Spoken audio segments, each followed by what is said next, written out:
ये किसान आंदोलन जो है शांतिप्रिय ढंग से 60 दिनों से चला हुआ था, उसको एक साजिश के तहत जिस प्रकार ख़त्म करने की कोशिश की गई है वो एक निंदनीय है। ये सब जो 60 दिन तक कड़ाके की सर्दी में बाल बच्चों के समेत इतने लाखों लोग जो वहाँ धरने पर बैठे रहे, वहाँ प्रोटेस्ट में बैठे रहे, एक भी जो है कोई ऐसा वाक़या नहीं आया जिसमें ये हो कि वहाँ कोई शरारत की गई हो, कोई बात हुई हो।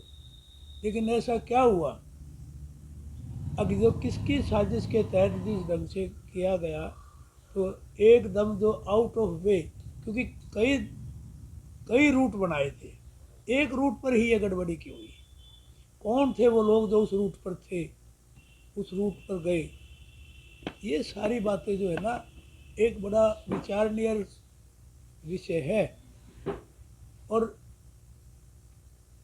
बीजेपी सरकार ने किसानों के इस आंदोलन को ख़त्म करने के लिए बहुत सी साजिशें रची गई। कभी खालिस्तानी कहा गया, कभी उन्हें पाकिस्तान से, चीन से फंडिंग की बात कही गई, कहीं जो है उनको जो है और बाहर से आदमी प्लांट करके, जैसे कि रावत नाम के लड़के का नाम आया था, एक उसका पूरा गैंग जो है उसके साथ था, उनको उकसाने के लिए तैयार करना। इसी प्रकार ये टीमें वहाँ छोड़कर 17-18 के करीब किसानों ने उनके ऐसे आदमियों को पकड़कर, जिनके पुलिस की आईडी जिनके पास थी, और दूसरे ऐसे शख्स पकड़कर जो है पुलिस को दिए, लेकिन उन पर क्या कार्रवाई हुई अब तक कोई स्पष्ट नहीं हुआ।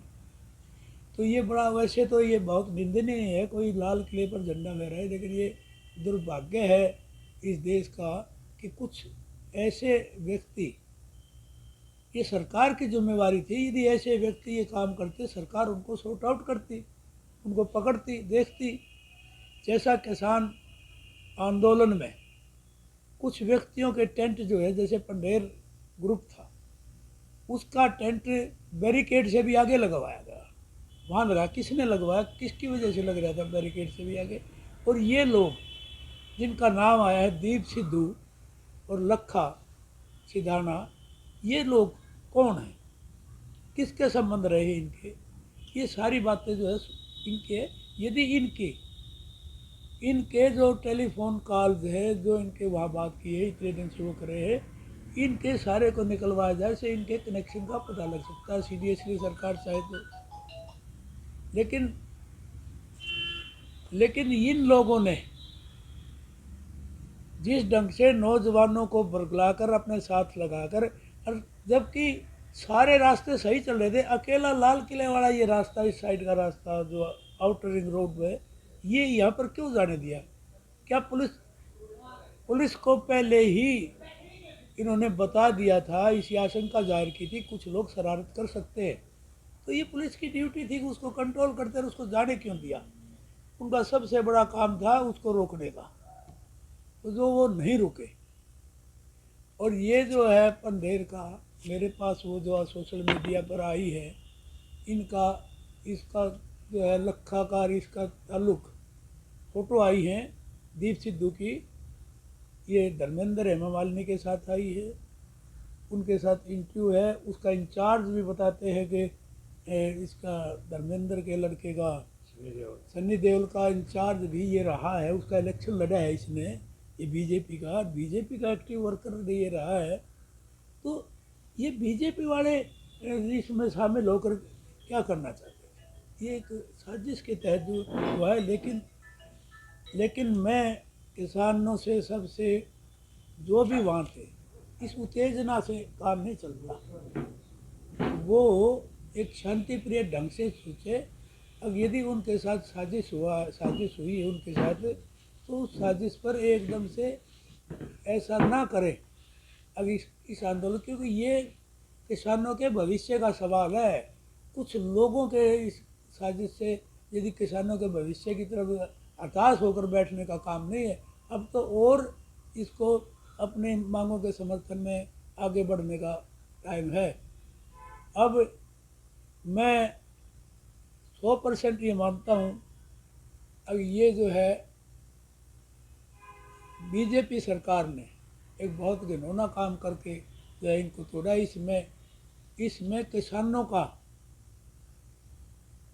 के खिलाफ पुलिस ने जो कार्रवाई की, पुलिस ने जो उत्तेजना पैदा की, पुलिस की उत्तेजना की वजह से भी ये जो है ये आंदोलन खराब हुआ है। क्योंकि मैं आपको वीडियो दिखाता हूँ जिसके अंदर पुलिस ने किसानों के ट्रैक्टरों की तोड़ फोड़ की, उसकी हवा निकाली, उनको ख़राब किया, उनके व्हीकल्स को ख़राब किया। इतने व्हीकल ख़राब खड़े हैं किसानों के, तो वो जो है वो किसने करे हैं? तो जिस तरह से अब जो है मामले दर्ज किए जा रहे हैं किसानों पे, है, अब आगे क्या कहना है? नहीं, ये किसानों का आंदोलन खत्म हो गया क्योंकि किसान वापस आ रहे हैं? ये किसानों का ऐसे ये दमन से ख़त्म नहीं होगा किसानों का आंदोलन। ये दमनकारी जो नीति अपना रहे हैं वो गलत है। इस तरह FIR, क्या आप कोई इमेजिन कर सकता है जो लोग ये जो है योगेंद्र यादव और ये जो थे जिनके ऊपर जो चला रहे थे इसको, क्या वो ऐसे ही हिंसा भड़काने का काम कर सकते हैं? आम आदमी सोचे इस बात को। ये तो सिर्फ उनको दबाने के लिए, इस आंदोलन को ख़त्म करने के लिए मामले दर्ज किए जा रहे हैं। ये मामले दर्ज किए जा रहे हैं। इनमें कोई सच्चाई नहीं है। तो मैं आपको एक वीडियो दिखा रहा हूँ। तो मलिक साहब आप क्या मांग करते हो सरकार से? हम सरकार से मांग नहीं करते, मैं तो ये कहता हूँ ये आंदोलन जो है,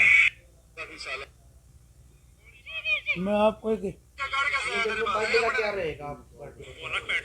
क्या रहेगा आपकी पार्टी का?